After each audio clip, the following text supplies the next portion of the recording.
Hello everyone. तो दोस्तों आज मैं आपके लिए मिठाई की एक ऐसी अनोखी और इतनी टेस्टी रेसिपी लेकर आई हूँ जो शायद आपने आज से पहले कभी नहीं देखी। बनाने में बहुत ही आसान है लेकिन टेस्ट में लाजवाब है। तो चलिए इस रेसिपी को देख लेते हैं। तो इस मिठाई को बनाने के लिए हमने यहाँ पर लिया है 1 कप मैदा। अब इसमें हमें डालना है 1 कप पानी। साथ ही फ्लेवर के लिए और कलर के लिए हम इसमें डालेंगे केसर वाला दूध। तो मैंने यहाँ पर दूध में केसर को भिगो कर रखा है जिससे इसका कलर और स्वाद दोनों अच्छा आए। और इसे हमें अच्छी तरीके से मिक्स कर लेना है और ध्यान ये रखना है कि इसमें कोई भी लम्स या गुठलियाँ ना रहे। अच्छे से मिक्स करने के बाद अब हम इसमें ऐड करेंगे 2 टेबल स्पून बटर। लेकिन बटर हमने मेल्ट करके लिया है। आप इसकी जगह मेल्टेड घी या ऑयल भी ले सकते हैं। अब इसे में हमें अच्छे तरीके से विस्क करना है। जितने अच्छे से आप इसे विस्क करेंगे मिठाई उतनी ही ज़्यादा अच्छी लगेगी। लेकिन जैसे मैंने इसे विस्क किया मुझे ये बैटर थोड़ा सा गाढ़ा लग रहा है तो मैंने यहाँ पर 1/4 कप पानी और ऐड किया है और इसे फिर से हम अच्छे से मिक्स कर रहे हैं। अब मिठाई को ज़्यादा स्वादिष्ट बनाने के लिए 1 चुटकी नमक ज़रूर डालना चाहिए जिससे मिठाई का टेस्ट कई गुना बढ़ जाता है। इसे फिर से हम मिक्स करके इसे अब हम एक साइड रखेंगे, रेस्ट होने देंगे। तब तक इसके लिए चाशनी बनाएंगे।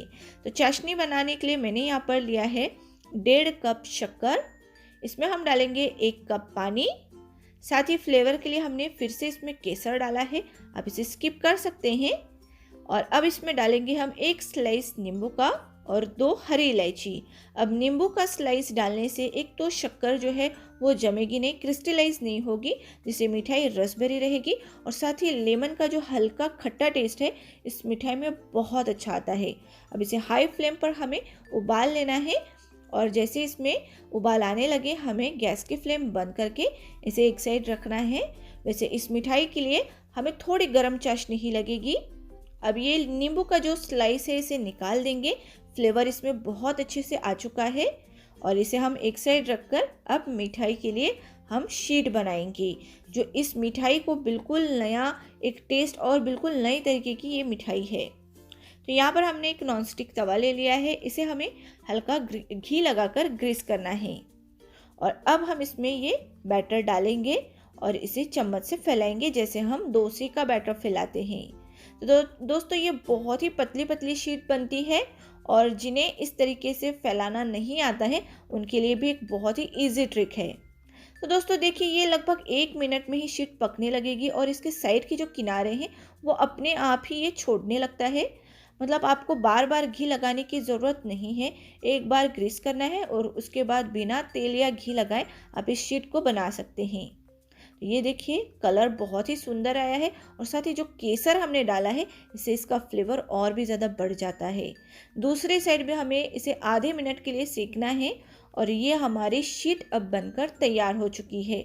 बहुत ही पतली बनी है, आप देख सकते हैं चम्मच के निशान इस पर दिखाई दे रहे हैं। अब मैं आपको दूसरी शीट भी बनाकर दिखा रही हूँ। तो इसे बनाना बहुत आसान है, बस आपको यहाँ पर फैलाना आना चाहिए। और यहाँ पर हमने अब घी या तेल कुछ भी नहीं लगाया था। देखिए तवे को अपने आप ही छोड़ने लगी है। तो ये हमारी शीट बनकर तैयार हो चुकी है। अब जिन्हें इस तरीके से शीट बनाना नहीं आता है उनके लिए हमने बहुत ही इजी तरीका भी हम लेकर आए हैं। तो यहाँ पर देखिए हमने एक प्लास्टिक की बोतल ले ली है और इस प्लास्टिक की बोतल में हमें बैटर डालना है और इसके ढक्कन में हमें होल करने हैं छोटे छोटे। तो आप कोई भी एक स्क्रू ड्राइवर ले लीजिए, उसे गर्म कर लीजिए और इससे आपको छोटे छोटे होल बनाने हैं इस तरीके से। और अब हमें ये बैटर पूरा बोतल के अंदर डालकर इस ढक्कन को लगाकर हमें इस बोतल से बैटर को डालना है तवे के ऊपर। तो ये देखिए ढक्कन पे हमने होल कर लिए हैं और ये देखिए बैटर भी हमने बोतल के अंदर डाल दिया है। अब मैं आपको बोतल से ये शीट बनाकर दिखाऊंगी। बहुत इजी तरीका है, इसे आप आसानी से इसे बना सकते हैं। ये देखिए आपको बस इस तरीके से फैलाना है बैटर को और फटाफट से इसे स्प्रेड करना है ताकि सभी जगह पर ये बैटर फैल जाए। अगर कहीं पर जगह खाली लगे तो आप फिर से इस बैटर को डाल दें और इसे भी हमें फैलाना है। और आप देख सकते हैं ये हमारी शीट अब पूरे तवे पर फैल चुकी है और 1 से 1.5 मिनट जैसे होगा ये अपने किनारे अपने आप ही छोड़ने लगेगी और अब हमें इसे पलटना है। है ना बहुत ही आसान तरीका। जिन्हें डोसे की तरफ फैलाना नहीं आता है वो इस तरीके से बॉटल से भी इस शीट को बना सकते हैं। ये देखिए हमने दोनों साइड इसे सेक लिया है और ये शीट बनकर तैयार हो चुकी है। और ये कितनी पतली बनी है आप देख सकते हैं। तो यहाँ पर हमने ये सारी शीट बना ली है। और दोस्तों ये चिपकती नहीं है आपस में, आप घबराइए नहीं। इसे आप इसी तरीके से एक के ऊपर एक रख सकते हैं। और अब मिठाई को चिपकाने के लिए हमने यहाँ पर एक स्लरी बनाई है जिसमें मैंने मैदा और पानी डाला है और इसका एक पेस्ट बनाया है। अब एक शीट लेना है और इसे इस तरीके से रोल करते जाना है। रोल करने के बाद लास्ट के जो किनारे हैं उसके ऊपर आपको ये मैदे की जो स्लरी है, जो घोल है, उसे लगाकर इसे हमें चिपकाना है। जिससे आप इसे ऑयल में डालकर फ्राई करेंगे तो ये खुलेंगे नहीं। तो अच्छे तरीके से चिपकाने के बाद अब हमें इसे कट करना है। तो हमने यहाँ पर चाकू को हल्का सा तिरछा रखकर इसे काटा है जिससे कि इस पर एक बहुत ही बढ़िया डिज़ाइन आएगी और बिल्कुल ये खाजा की तरह दिखने लगेंगे। जो कि एक मिठाई बनती है होली पर हम सभी बनाते हैं, लेकिन आज हमने बिल्कुल नई डिज़ाइन की ये मिठाई बनाई है कि बहुत आसान है बनाने में।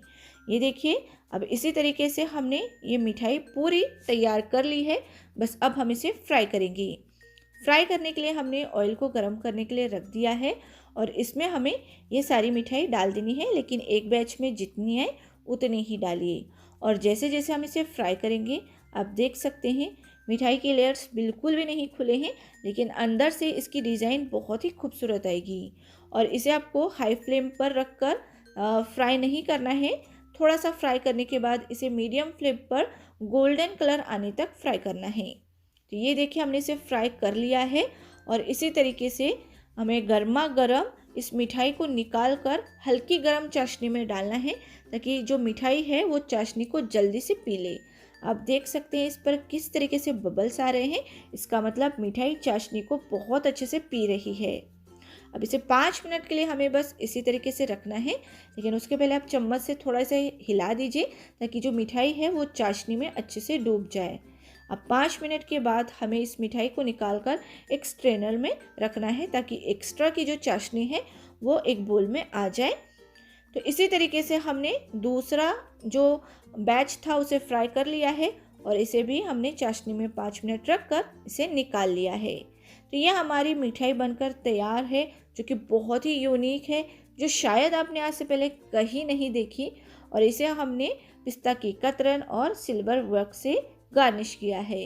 तो दोस्तों अब मैं आपको इसे तोड़कर दिखाती हूँ कि अंदर से ये कितनी रस भरी और रसीली है।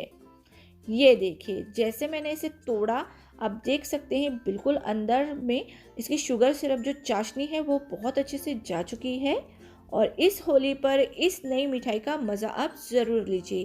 तो रेसिपी कैसी लगी हमें ज़रूर बताइएगा। अच्छी लगी हो तो इसे लाइक और शेयर करना ना भूलिएगा।